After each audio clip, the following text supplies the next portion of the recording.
Oh, hey guys, this is Greg with the G Bocker Adventure Chronicles. Welcome to my channel. I just got this Slumberjack tent not that long ago, but being it's only a $75 tent, I figured to be on the safe side I'm going to need to seam seal it and weatherproof at least the fly of this tent. So anyways, the areas I'm going to work on is I'm going to take the seam seal right here, and then I also have a tube of seam seal, and I'm going to hit all these areas like around here, under and top, and along this edge here where I know it's not seam tape, all the way down there. We got to get some seam seal in there to seal up those thread openings. Now the seams like this, you can tell they've been seam taped on the inside, so those shouldn't be a problem. But this area here where I know it has not been seam taped, I can guarantee is going to leak. Any place they stitch something else in there is going to have to be seam sealed. So like that area right there, and all these little areas are going to need to be seam sealed. And again, on these tabs you want to do both sides, as well as these little areas here. Those are going to need to be seam sealed too. And then what I'm going to do after that is I've got the spray waterproofer, which I'm going to spray over top of the whole surface of the tent, and that'll hopefully seal up any other little areas that it might have a problem. And also I noticed, again, I kind of was worried about this, but being a inexpensive tent that it is, there was some damage from the factory. Nothing that I can't fix though, but again, $75 versus $600 to $700. There's quite a bit of difference there in price. And if you can take a $75 tent, put a little elbow grease in on it and actually make it usable, okay, that's fine. You know, you might just as well do it. So anyways, like these areas here where the factory evidently snagged it when they were sewing it, I'm going to seam seal those areas too with a seam sealer. So that's my project today. Let's get to it.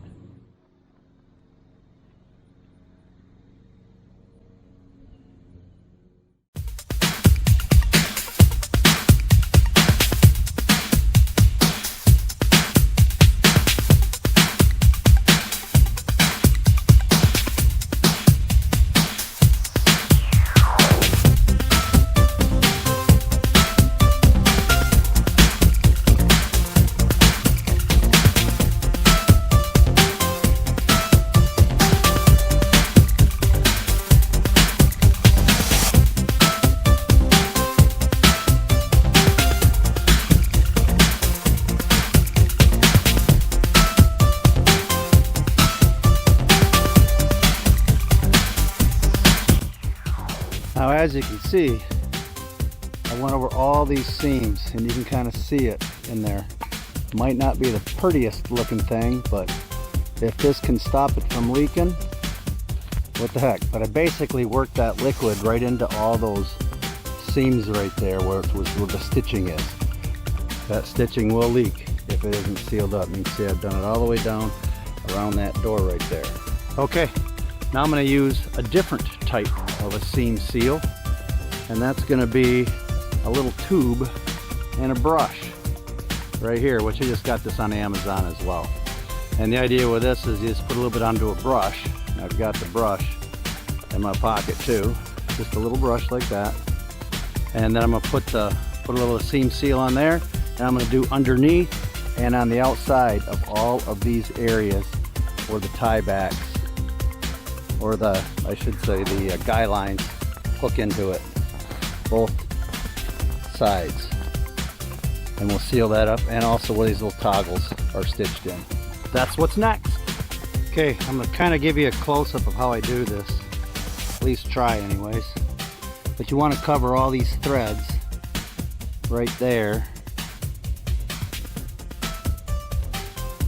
and also where the part comes out. So you got to seal all that area too, just to fill in those areas, just like that. Then I need to do the underside. That's gonna be a little more difficult to show you, but I'll try.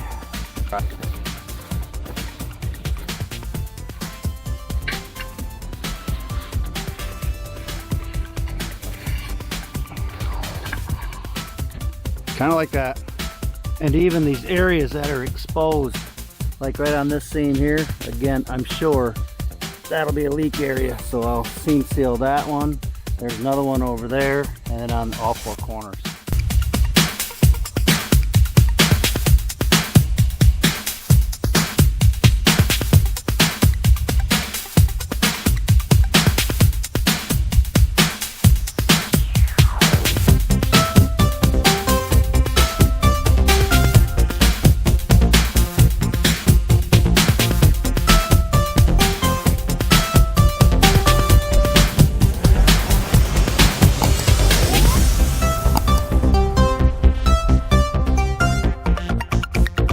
I need to let it set.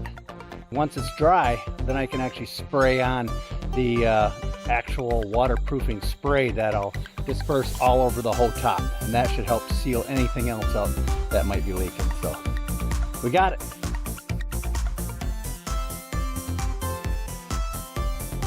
Well, hey guys, all the little seam seals that I put on are pretty well dried up right now, so I'm gonna put the Scotch Guard heavy duty water sealant on, and it says you need to put this on about 6 to 8 inches and spread it out fairly wide. So we'll work on that right now.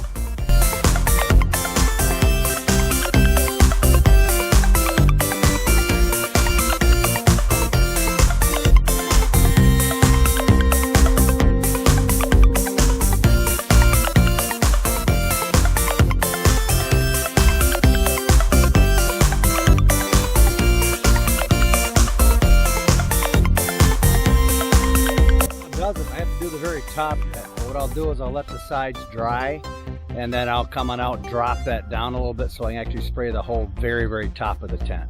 But other than that should pretty well cover it. So hopefully this is informative to you. If it was, please hit the like and subscribe button and hit the notification bell so I can let you know when I upload more videos. But other than that, this is Greg with the G. Bacher Adventure Chronicles, and I'll see you in the next video. Have a great day and happy camping, guys. Bye-bye.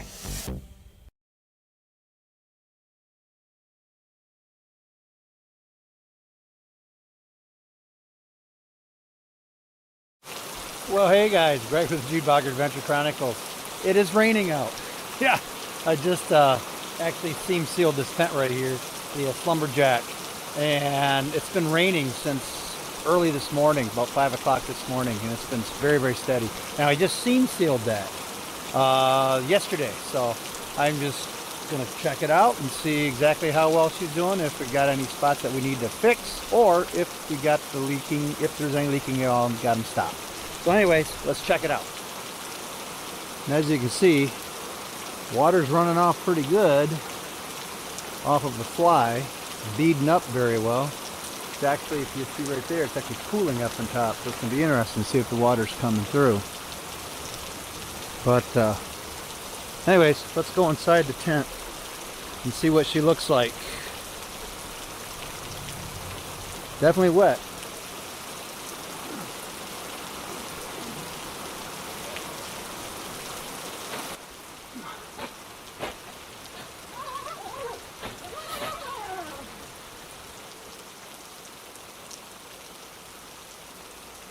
Yeah, it's been raining for quite a few hours, and for the most part she looks fairly dry, except right here.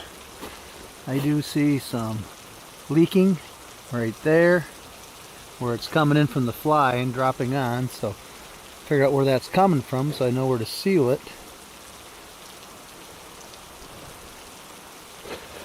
And we have the same exact thing over here.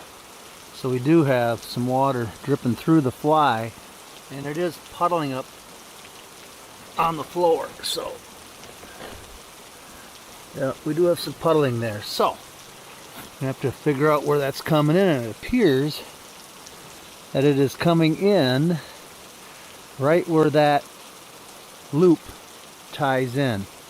So what I'll do is when everything all dries out, I'll re-seam seal that area to make sure those are sealed tight, because it's leaking in the exact same spot on both sides, and it's that right where that strap is, so I'm sure that's where it's at. So we'll get that taken care of. But other than that, all in all, I don't see any other dripping anywheres where it's coming through at all. None. So I think for the most part, my waterproofing and the seam sealing has worked, except for a couple small spots. Looks like I have a little bit of pooling down in that corner there, and that could just very well be where that seam all hooks together there. So we'll get that taken care of. The other corners, that one's fine. That one's fine. Again right here, but I think that's that same leak. But again, I'll concentrate on that little area there too. Right off in that corner there. A little bit of pooling going on there. That one's fine. That corner over there looks fine. That one's fine. But anyways, I will seam seal those corners right there just to make sure. I'll seam seal those areas just to make sure we get it sealed. But all in all, it looks good.